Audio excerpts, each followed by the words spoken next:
Dear friends, ఈ report ఎంత అద్భుతంగా ఉంది అంటే అసలు మీకు ప్రపంచ స్థాయిలో భారత్ ఒక గ్లోబల్ పవర్గా ఉంది అని అనడానికి ఇది ఒక గ్రేట్ ఉదాహరణ, గ్రేట్ ఎగ్జాంపుల్. జెరూసలేం పోస్టులో ఒక అతి ముఖ్యమైన ఆర్టికల్. సో దాని ప్రకారం వాళ్ళు ఏమంటున్నారు అంటే ఇజ్రాయెల్ భారత్ నుంచి నేర్చుకోవాల్సిన విషయాలు చాలా ఉన్నాయి. ముఖ్యంగా ఇలాంటి కాన్ఫ్లిక్ట్ వచ్చినప్పుడు, సో మీకు అమెరికాతో భారత్ చేస్తున్న ఈ టారిఫ్ వార్, దానిని మోదీ తన పద్ధతిలో ఎలా ఎదుర్కొంటున్నారు, దీనిని ఖచ్చితంగా నేర్చుకోవాలి. అంటే ఇజ్రాయెల్లో మోదీ గారికి విపరీతమైన ఫాలోయింగ్ ఉంటుందండి. మీకు పార్టీ ఆఫీసులో, వాళ్ళ పార్టీ ఆఫీస్లో ఈయన బ్యానర్స్ కూడా ఉంటాయి. సో ఏంటి, ఆ లీడర్షిప్ని వీళ్ళు అప్రిషియేట్ చేస్తారు. ఏంటండి మోదీ గారు అంత గొప్పగా ఏం చేశారు అంటే, వీళ్ళు ఏమంటున్నారు, ఇజ్రాయెల్ వాళ్ళు ఏమంటున్నారు అంటే మేము చూసినంత వరకు డొనాల్డ్ ట్రంప్ అధికారములోకి రావడము ఇతను చేస్తున్న ఒకే పని, మీకు తన శత్రువుల మీద, అంటే ఇవాళ ప్రపంచమే తన ముందు శత్రువులాగా అతనికి కనిపిస్తుంది. సో బుల్లింగ్, ఒక దేశం మీద తీవ్ర స్థాయిలో ఒత్తిడి పెట్టడం. ఈ ఒత్తిడి ఎలా ఉంటుంది అంటే ఆ దేశ నాయకుడు మార్గమే లేక, ఎస్ బాస్ మమ్మల్ని క్షమించండి, మేము సరెండర్ అయిపోతాము. ఇదే ప్రతి వాళ్ళు కూడా ఇవాళ ఆలోచిస్తున్నారు, మాట్లాడుతున్నారు. అవునా? యూరోప్ యూనియన్కి సంబంధించిన అతి ముఖ్యమైన నాయకులు, అంటే వాళ్ళ అధ్యక్షులు, ప్రధాన మంత్రులు వైట్ హౌస్లో డొనాల్డ్ ట్రంప్ ఆఫీసు ముందు లైన్లో కూర్చొని ఉన్నారండి. అంటే ఇతన్ని ప్రసన్నము చేసుకోవడానికి. మీకు ఇటలీ ప్రధానమంత్రి మీకు జార్జియా మెలోనీ అయితే డొనాల్డ్ ట్రంప్ని ఎలాగ ఇంప్రెస్ చెయ్యాలి, ఇదే ఈవిడ ప్రయత్నం. సో అలాంటిది భారత్ అమెరికాను ఎదుర్కొనిన విధానం, ఇది అద్భుతము, అసాధారణం. ఇది మోదీ లాంటి ఒక నాయకుడి వల్ల మాత్రమే కుదురుతుంది అని చెప్పి వాళ్ళు ఇందులో క్లియర్గా రాస్తున్నారు. సో వీళ్ళ అనాలిసిస్ ఎలా ఉంది? మీకు డొనాల్డ్ ట్రంప్ అంటే ఒక కార్పొరేట్ కంపెనీ, ఇప్పుడు నేను ఒక కార్పొరేట్ కంపెనీలో ఉద్యోగం చేశానండి. అక్కడ వ్యవహారం ఎలా ఉంటుందంటే, ఈ సిఈఓ అని ఒక వ్యక్తి వస్తాడు, సిఈఓ లేకపోతే డెప్యూటీ సిఈఓ.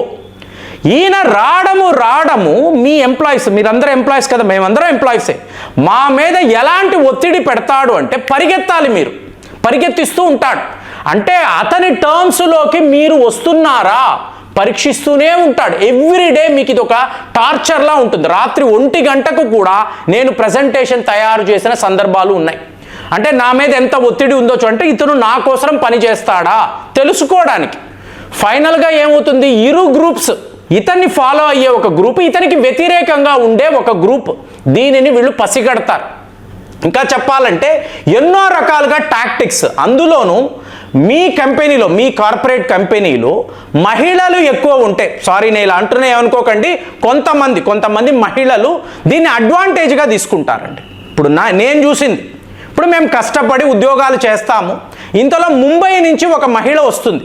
ఆవిడ ఇంత స్కర్ట్ వేసుకొని మీ ఆఫీస్లో అటు ఇటు తిరుగుతూ ఉంటుంది. ఇప్పుడు ఈవిడ ఎవరి దగ్గరికి వెళ్ళి మాట్లాడినా, ఆవిడ ఏం చెప్పినా అందరూ ఒప్పేసుకునేవాడు.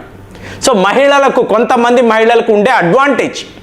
అలాగే తన క్యాబిన్లోకి వెళ్ళారు అనుకోండి, ఎండలు చాలా ఎక్కువగా ఉన్నాయండి ఇక్కడ అని ఆవిడ ఒక బియర్ బాటిల్ పెట్టుకొని లంచ్ టైంలో కూర్చుంటుంది.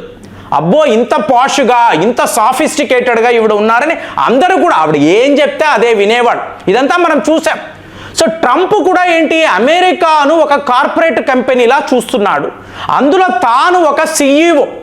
సో ఇప్పుడు సిఈఓ యొక్క పవర్ ఎలా ఉంటుంది, ప్రతి ఒక్క దేశం మీద రావడము కెనడాను, నువ్వు ఒక దేశమే కాదు, మా అమెరికాలో 51వ రాష్ట్రము, అంతే నువ్వు.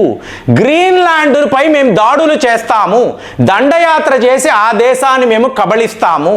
అలాగే పనామా కెనాల్ చైనాకు వెళ్ళకూడదు, మళ్ళీ మాకు ఇచ్చేయండి. ఇలాగ ఒక దేశం ఫైనల్గా చైనా నీ మీద 200% మేము టారిఫ్ విధిస్తాము, నువ్వు ఏం చెయ్యగలవు. ఇలాగ ప్రతి ఒక్క దేశాన్ని భయపెట్టి బెదిరించి ఫైనల్గా ఇవాళ భారత్ వద్దకు వచ్చాడు. సో నీకు తగిన మొగుడు ఇక్కడ ఉన్నాడు అని అర్థమైంది వాళ్ళకి. సో ఇప్పుడు భారత్ ఏం చేసింది, నువ్వు నా ఆప్తమిత్రుడివి, నీతో నాకు మంచి వ్యాపారం ఉంది, మనము అద్భుతమైన ట్రేడ్ అగ్రిమెంట్స్ వేసుకుందాం, కానీ ప్రతిదీ నా టర్మ్స్లోనే రావాలి. అంటే అమెరికా వాడు ఏం మాట్లాడుతున్నాడో భారత్ కూడా నువ్వు నా టర్మ్స్లోకి వస్తే సంతకాలు చేస్తా. ఏంటి 3 రోజుల పాటు వాషింగ్టన్లో కూర్చున్న మన ట్రేడ్ ఎగ్జిక్యూటివ్స్, మన డిప్లొమాట్స్ సడన్గా సంతకాలే చేయకుండా వెనక్కి వచ్చేసారు. పీయూష్ గోయల్ గారు వచ్చేయండి అన్నారు, వచ్చేసారు. ఈ డీల్లో మేము సంతకము చెయ్యము. First shock. ఇక తర్వాత మన అగ్రికల్చర్ మార్కెట్లోకి ఎంటర్ అవ్వాలి అంటే జెనెటికలీ మాడిఫైడ్ సీడ్స్ నో, క్లియర్గా చెప్పేశాం. మాకు మా దేశమే ముఖ్యము, మా రైతులే ముఖ్యము, నో అన్నాం. రష్యన్ ఆయిల్స్ కొనకూడదు అన్నారు, నథింగ్ డూయింగ్. నువ్వు మా మీద శాంక్షన్స్ విధిస్తావా, టారిఫ్ వేస్తావా, వెయ్యి, మేము ఇంకా ఎక్కువ కొంటాం, ఇంకా ఎక్కువ కొంటాం. చైనాతో కలవకండి, ఇవాళ వరకు వాళ్ళతో మీకు ఒక స్టాండ్ ఆఫ్ ఉంది కదా, వాళ్ళు మిమ్మల్ని బెదిరించారు కదా, లడాక్ దాకా వచ్చారు కదా, అలా ఏమీ లేదు. ఇవాళ చైనా మాకు లొంగిపోయింది. మోదీ గారు వస్తున్నప్పుడు జీ జింగ్పింగ్ తన ఫేవరెట్ కార్ని అక్కడ పెట్టారు. అలా ఉంది మా ఫ్రెండ్షిప్. చైనాతో మాకు స్నేహము కావాలి అంటే అమెరికాకు వ్యతిరేకంగా, వాళ్ళు చెప్తున్న దానికి వ్యతిరేకంగా ఏమేమి చెయ్యాలో ఇక్కడ పని కట్టుకొని మనం చేయడం లేదండి. మన టర్మ్స్ అదే వాళ్ళు చెప్తున్నారు. ఇజ్రాయెల్ వాళ్ళు ఏం చెప్తున్నారు, ఇది నేషనల్ హానర్. జెరూసలేం పోస్ట్లో మీరు ఆర్టికల్ చదివేరు అంటే నేషనల్ హానర్, మీ దేశం యొక్క ఆత్మ గౌరవం. దీనిని భారత్ ఎప్పుడూ కూడా పోగొట్టుకోలేదు. జపాన్ వాళ్ళు భయపడ్డారు, సౌత్ కొరియా వాళ్ళు భయపడ్డారు. కానీ ఫైనల్గా భారత్ వద్ద వీళ్ళు నేర్చుకున్న లెసన్స్ ఏమిటి, జపాన్ యొక్క ట్రేడ్ ఆన్వాయ్ రాయబారి అమెరికాకు బయలుదేరి మధ్యలోనే తిరిగి వచ్చేసారు. ఎందుకు, జపాన్లో మోదీ గారు ఉన్నారు.